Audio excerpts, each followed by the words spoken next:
আমরা প্রত্যেকেই বুঝি এবং জানি আমাদের সৃষ্টিকর্তা আল্লাহ। আমরা যারা পুরুষ আমাদেরকেও বানিয়েছেন আল্লাহ, আমাদের যারা নারী মা বোন স্ত্রী কন্যা তাদেরকেও বানিয়েছেন আল্লাহ। স্বাভাবিকভাবে গোটা সৃষ্টি, গোটা কায়নাত সবটাই সৃষ্টি করেছেন আল্লাহ। এখন একেবারে স্বাভাবিক যুক্তির কথা হলো, স্বাভাবিক বিবেকের কথাই হলো, যে জিনিস যিনি বানায় উনিই ভালো বলতে পারে এটার ব্যবহার বিধি কি, ওই জিনিসটা কিভাবে চালাইলে, কিভাবে ব্যবহার করলে, কোথায় থাকলে, কোথায় রাখলে, কেমন পরিবেশে রাখলে উপকার হবে, ফায়দা হবে, যথোপযুক্ত উপকার দেবে, এটা বানানেওয়ালাই ভালো বলতে পারে এবং বলে দেয়। দেখবেন ওষুধের সিরাপের মধ্যে লেখা থাকে এত ডিগ্রি বা এতটুকু সেন্টিমিটার তাপমাত্রা নিচে রাখেন, শিশুদের নাগালের বাইরে রাখেন, ইত্যাদি ইত্যাদি দিক নির্দেশনা থাকে।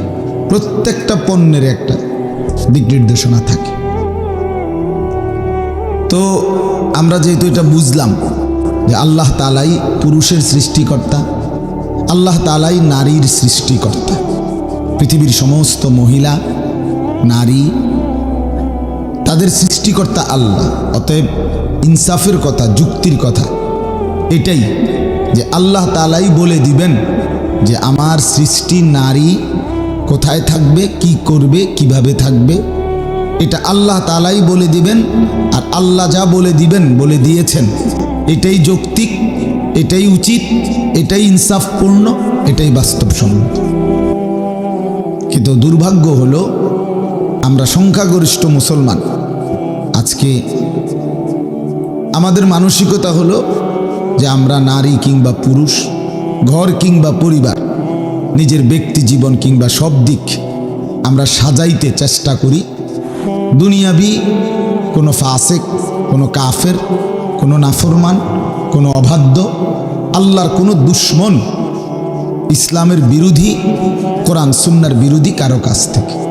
চুল বলেন, মোস বলেন, দাড়ি বলেন, টুপি বলেন, লেবাস বলেন, পোশাক বলেন, ঘর বলেন, বাহির বলেন, নারী বলেন, পুরুষ বলেন, চলাফেরা, উঠা বসা, সাজগোজ, আচার আচরণ, লেনদেন, পারস্পরিক আচরণ, সব কিছু সর্বান্ত অধিকাংশ সংখ্যাগরিষ্ঠ মুসলমান, শতকরা 99 জন 98 জনেরই ফিকির দুশ্মনদের থেকে গ্রহণ করে, কাফেরদের থেকে গ্রহণ করে।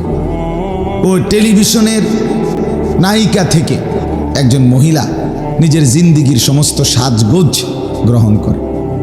একটা যুবক মুসলমানের ছেলে ফুটবলের খেলোয়াড়, ক্রিকেটের খেলোয়াড়, সিনেমার নায়ক, বিজ্ঞাপনের কোনো মডেল, তার কাছ থেকে নিজের জীবনের সাজগোজ, চলাফেরা, কথাবার্তার স্টাইল, হাঁটা চলা এটা শিখে, এটা দেখে।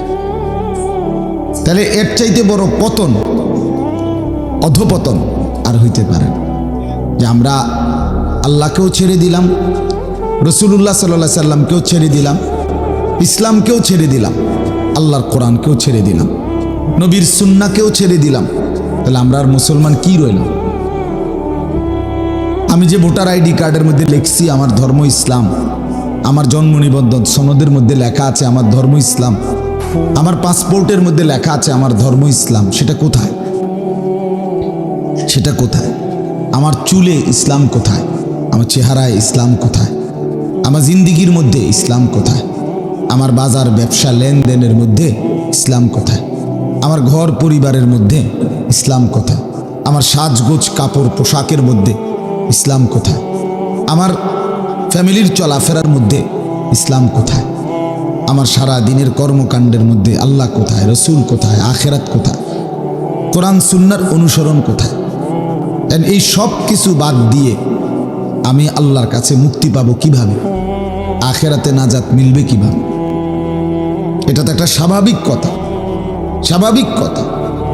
আমাদের যেই কোনো মানুষের এতটুকু বুঝ, এতটুকু দিমাগ, এতটুকু আকল যদি না থাকে এদ্দুর যদি কাজ না করে দেমাগে, তো আমি মানুষ কিসের?